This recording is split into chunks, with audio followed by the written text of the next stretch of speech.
So this is a test. I have a thing called aftershocks on that I'm supposed to be able to do this with, be able to hear, and it's supposed to be able to hear my voice and record. So this is a test. If it goes well, I'll post it. If it doesn't, I won't. So I am currently in the middle of trying to decide if some people that I've met are people that I would be interested in grouping up with post shit hits the fan.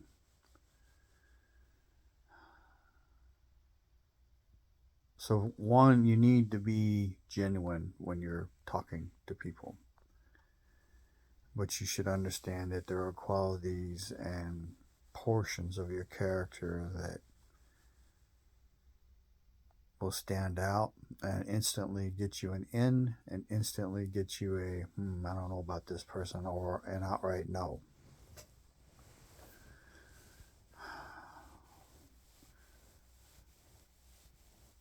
If there is a group of people grouped up together, there will be someone in charge.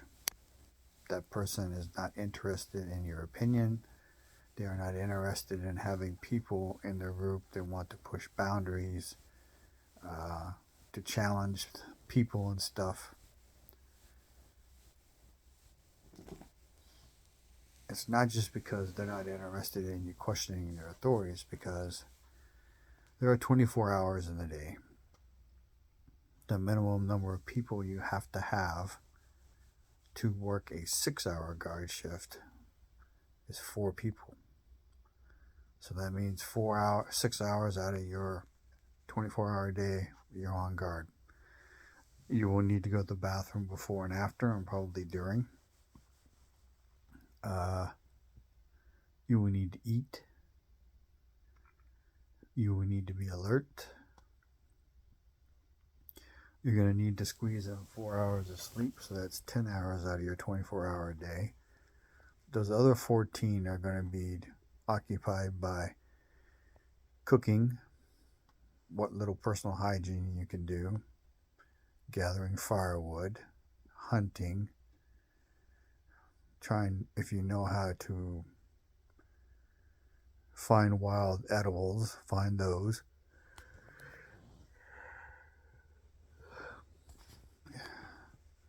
And realize if you run across people when you're out and about, it could literally be a fight to the death every fucking time.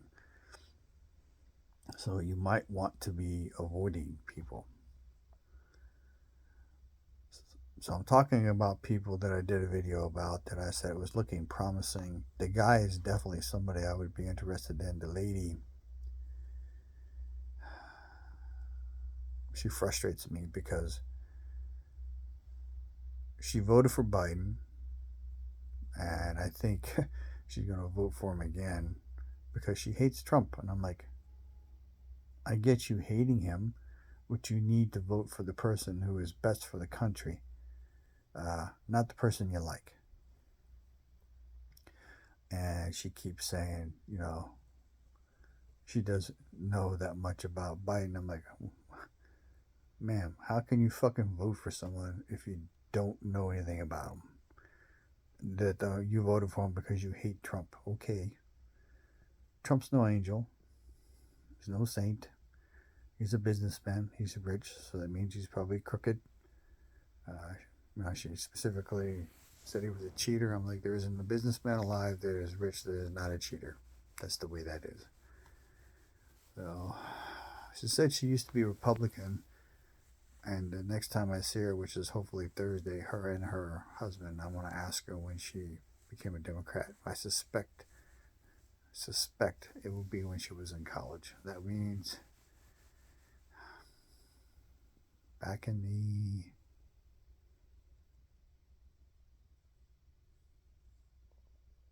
'60s and '70s, they would have already been liberal cesspools at the collegiate level. So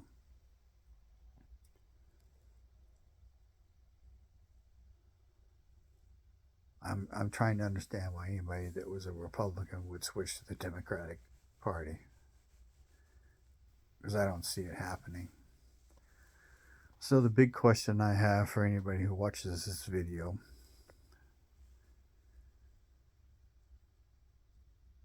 would you choose to bring someone into your group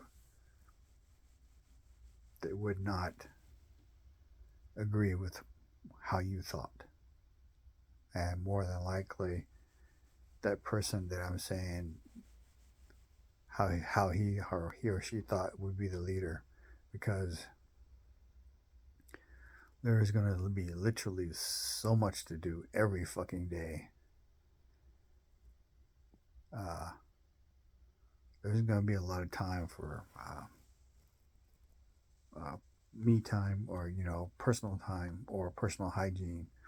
It's literally going to be a fight for your life every fucking day.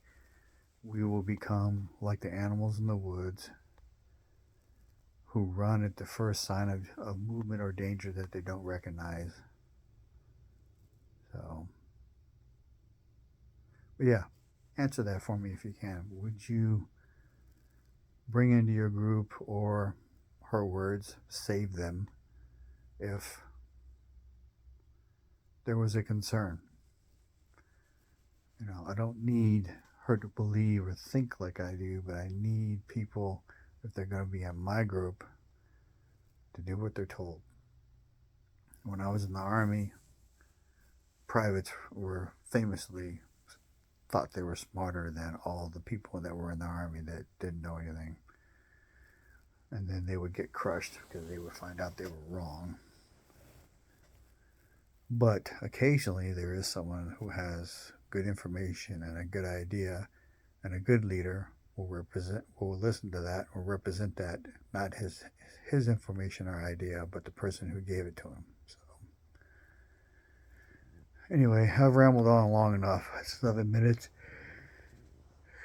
The world is full of information that points to we're going somewhere bad. My advice is to get prepped up. All right, get there. I mean, the people that I'm talking about are better off than 90% of America, but she's very concerned. He's kind of like, she's pushing him to do it. He's okay with it, but they don't share the same beliefs on certain things. So they've been married for 20 something years. So they've been together a while. But yeah, I don't know. That question for me is very hard, because I can cut her loose and cut him loose, but there's a part of me that's human that doesn't want to. So here's the second question. Would you accept people that might not be so good for your group just to have more people? Especially since they have stuff to offer the group. They're older, so they know things that other people don't know. She's from Hungary originally, and she's had life experiences, so she understands certain things. She just has different beliefs on certain things. So anyway, information is knowledge and power. Live a little, prep a lot, share the love when you can. Chief Prepper, out.